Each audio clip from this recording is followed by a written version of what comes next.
Olá, sétimo ano, tudo bom? Bom, hoje eu tô aqui pra gente corrigir as atividades referentes ao capítulo 20 e também pra gente falar sobre os próximos capítulos. Mas antes de começar, eu quero falar um pouquinho com vocês sobre o projeto Caldas de Bem com a Vida. Bom, esse projeto, pra gente do Fundamental 2, né, traz uma proposta que é referente a uma nova postura pessoal e coletiva em todos os aspectos da vida, né, durante e após a pandemia, a esse isolamento social que a gente está passando. Bom, sendo assim, vocês do sétimo ano, né, mais especificamente, dentro dessa proposta, deverão entregar ao colégio atividades que abordem a questão do entretenimento nesse período. Então, a gente sabe, né, que a forma de entretenimento, né, de se entreter mudou também na quarentena por conta do isolamento social. Então, tornou-se muito comum a realização de lives, né, de shows. Nas grandes capitais, a gente tem também já o cinema drive-in, que é aquele que você assiste o filme dentro do seu próprio carro. Além de passeios, né, em museus que foram disponibilizados na internet e várias outras opções de entretenimento sem sair de casa. Diante desse cenário, é que eu, Marcela, sugiro que vocês criem uma forma de entretenimento, música ou poesia, que retrate esse período de isolamento. Se vocês quiserem, na própria música ou na própria poesia, vocês podem falar dessas novas formas, né? Brincar, por exemplo, com a questão das lives e tal. Para fazer isso, soltem a imaginação de vocês. Vocês podem também fazer paródias, tá? Que ajuda muito. Que é pegar uma música que já existe, usar a batida, usar o som, né, da música e tirar a letra e aí incorporar a sua letra, que vai ser uma releitura daquela outra letra.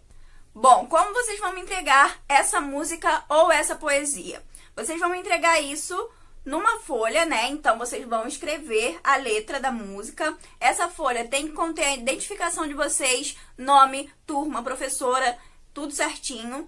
E além da letra escrita, né, que vocês vão entregar ao colégio numa folha 4, vocês também vão precisar gravar um vídeo. Pode ser um vídeo cantando essa música, né, vocês colocando a cara mesmo. Ou pode ser um vídeo que você coloque lá animado e tal, por meio de slides, né, que só apareça a sua voz se você tiver vergonha de se expor demais. Enfim, tem vários jeitos de vocês fazerem isso. Soltem mesmo a imaginação de vocês e façam isso da melhor forma possível. Agora, voltando, né, ao nosso conteúdo aqui, eu preciso que vocês abram o livro de vocês na página 372 para nós começarmos a correção. Número 1, o texto que você leu é um cartaz. Pelo que se lê, seu objetivo central é, óbvio, que convocar para um evento. Nesse caso aqui, o sábado da faxina. Logo, a única alternativa possível aqui, né, de estar correta é a letra C. 2. O cartaz é um gênero textual cuja finalidade é informar e também sensibilizar as pessoas. Esse cartaz foi produzido e divulgado pelo Ministério da Saúde. A. Qual a intenção do governo a divulgar esse cartaz? Bom, esse é um cartaz de conscientização. Logo, o que se pretende aqui é alertar a população, né, para que ela se previna da dengue. E como eles fazem isso aqui? Eles fazem isso convocando toda a população para um sábado de faxina, né, um sábado de limpeza para evitar mesmo, um sábado de prevenção contra a dengue, para eliminar focos do mosquito. B. Que público ele pretende atingir? A população em geral, né, gente? Mas principalmente aquelas pessoas que são as responsáveis pela limpeza dos ambientes em que elas vivem. C. Em que lugares você acha que esse cartaz deveria ser afixado, né, colocado para alcançar esse público? Ele é para atingir toda a população, né? Então, poderia ser colocado onde tem muita circulação de pessoas. Por exemplo, ônibus, escolas, ruas, né, instituições públicas e etc. 3. Para comunicar bem, um cartaz se vale de elementos da linguagem verbal, que são as palavras, né? E da linguagem não verbal, que são as imagens. A. Descreva a imagem central que o cartaz apresenta. Bom, a imagem central aqui, né, é a pessoa cuidando de um vaso de planta, né? Ela deposita areia para evitar que entre água e possa ser um lugar para a proliferação do mosquito da dengue. B. Qual é a relação dessa imagem com o texto do cartaz? Bom, o texto diz: se o mosquito da dengue pode matar, ele nem pode nascer, né? Quando a mulher coloca areia no pratinho, né, ela evita que ali acumule água e possa ter proliferação de mosquitos da dengue. Logo, fazendo isso, ela evita que ele nasça. C. Além da imagem central, que outras imagens compõem o cartaz? Que função elas têm no texto? Lá na parte inferior, né, na parte de baixo do cartaz, existem mais 4 ilustrações que demonstram como os focos de reprodução do mosquito da dengue podem ser eliminados. Essas imagens são referentes à caixa d'água, à calha, né, as calhas que tem nos telhados das casas, que também acumulam água, as garrafas e as latas de lixo. 4. Todo cartaz possui um slogan, uma frase de destaque que traduz o objetivo do texto e atrai a atenção imediata do leitor. A. Circule o slogan no cartaz que você leu. O slogan aqui, né, é essa frase: se o mosquito da dengue pode matar, ele não pode nascer. B. Qual é o sentido da conjunção se no slogan do cartaz? Bom, o se expressa uma condição, tá, gente? Então, aqui é se isso acontecer. Ou melhor, se isso acontece. 5. Há um jogo de palavras opostas nesse slogan.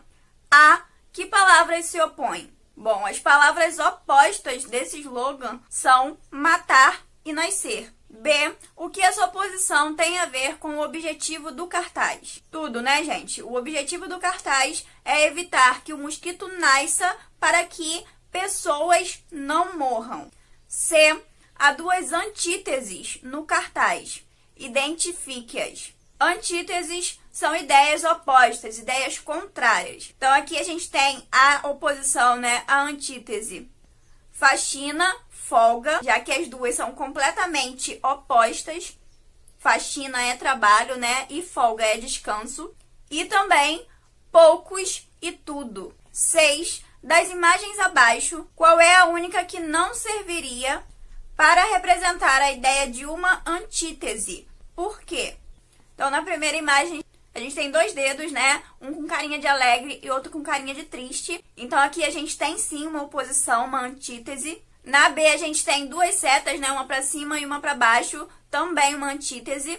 Na C, a gente tem uma pessoa em cima e outra embaixo, também antítese. Então, a única que restou aqui pra gente que não pode ser antítese é a letra D. Porque na letra D a gente tem uma seta e todas as pessoas seguem a direção da seta. Então, não tem nada de contrário aqui. 7. Além do slogan, há outras informações importantes no cartaz.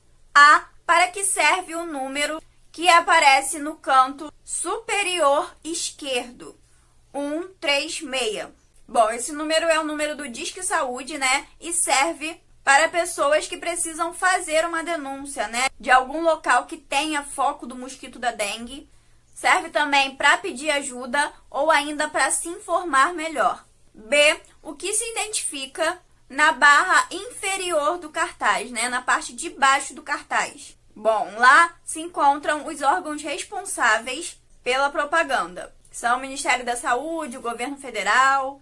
8. É comum identificarmos em um cartaz uma função informativa e outra apelativa. Observe. A função informativa é aquela que está centrada, né? Que tem como centro o conteúdo, né? Ela é também impessoal, ou seja, se encontra na terceira pessoa do discurso e tem por objetivo informar o leitor a respeito de um tema. Já a função apelativa, ela não está centrada no conteúdo, mas sim no leitor. Ela tem por objetivo, então, né, convencer o leitor, influenciar o pensamento do leitor, uma ação do leitor. E sendo assim, né, normalmente essa função se dirige ao leitor, ou seja, à segunda pessoa do discurso, tu ou você. A. Transcreva do cartaz uma frase que tenha a função informativa. A gente pode pegar aqui, por exemplo, né? Não esquecendo de usar as aspas quando for citar algo retirado de algum lugar. A frase: o mosquito da dengue transmite a zika, que pode causar microcefalia. Então, essa frase aqui, ela é puramente informativa. Está em terceira pessoa, né? É o mosquito da dengue, portanto, ele. Na B, vocês vão transcrever um exemplo de frase que tenha a função apelativa. E aqui a gente pode pegar: por isso, reserve um pouco do seu sábado para combater os criadouros. E por que essa frase é apelativa? Quando a gente fala aqui, né, reserve, eu tô falando com você. Então, por isso, você, né, tu, reserve um tempinho para combater os criadouros. Com isso, né, essa frase busca influenciar o comportamento do leitor. 9. Considere o seguinte recorte do cartaz. A. Trata-se de um recorte que predomina a função apelativa no cartaz. Que palavras demonstram que essa parte do cartaz se dirige diretamente ao leitor? Bom, o uso do pronome você, que está implícito aqui, né, não aparece, mas a gente deduz pelo verbo.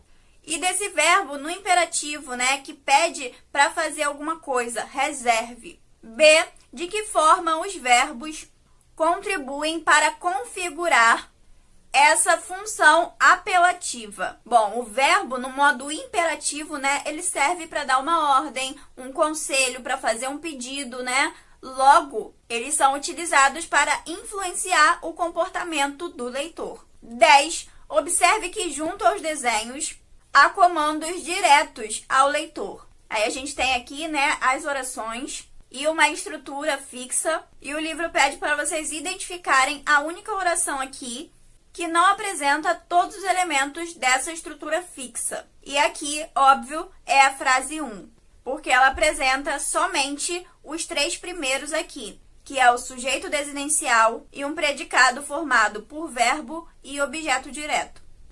Agora, eu vou pedir para que vocês abram no capítulo 21, o livro de vocês, para a gente observar mais um cartaz, que é esse cartaz do bebê, né? Que está na página 383. Então, vocês vão observar com atenção e refletir um pouquinho sobre esse cartaz. Agora, só para vocês terem conhecimento mesmo, né? A gente está falando muito de propaganda, de cartaz publicitário. E, por vezes, a gente fala disso, né? De publicidade e de propaganda como se fossem a mesma coisa. Mas, de uma forma técnica, elas não são a mesma coisa. As propagandas estão mais ligadas às ideias, né? A vestir uma causa, à conscientização. No caso, aquele cartaz do mosquito da dengue que a gente viu no capítulo anterior. Ou ainda, esse cartaz do bebê que está aqui nesse capítulo.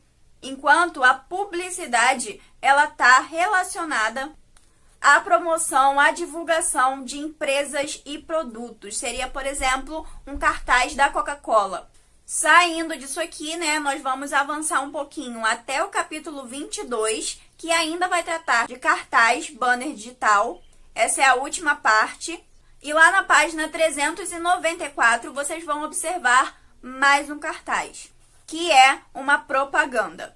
Então, vocês vão observar com atenção esse cartaz, né? Fazer as relações necessárias e aí sim vão responder às atividades de compreensão e interpretação do texto, que no caso é esse cartaz de propaganda. Depois disso, vocês vão chegar à produção textual da semana, que não é a produção textual do livro que a gente vai utilizar, tá? Que a gente vai realizar, mas sim uma proposta de produção textual do portal Eleva. Então, lá no estudo dirigido, né, eu deixei alguns textos para vocês lerem, na verdade, o texto 1 e 2, e depois uma proposta, né, de um comentário crítico. Esses textos que eu deixei lá para vocês, né, esse tema, unboxing, tem muito a ver com propaganda também, com publicidade. Só que isso, né, o unboxing, é um tipo de publicidade mais recente e que é feito geralmente nos vídeos do YouTube. Então, leiam lá os textos, tá? E façam o comentário crítico. Apesar disso estar no Portal Eleva, já facilitei para vocês e coloquei todos os textos e propostas no estudo dirigido para vocês fazerem direto, né? Até as linhas tem lá. Vocês podem escrever o textinho de vocês mesmo lá. Respeitem as regras, tá? No mínimo 15 linhas. E lá tem dicas para vocês fazerem esse comentário crítico, né? Tá escrito como se faz um comentário crítico. Qualquer dúvida em relação a isso ou a qualquer outra coisa, tá? Da matéria, podem deixar aqui embaixo nos comentários para eu saber e poder responder vocês. Por hoje é só. Muito obrigada pela atenção de vocês e até a próxima aula.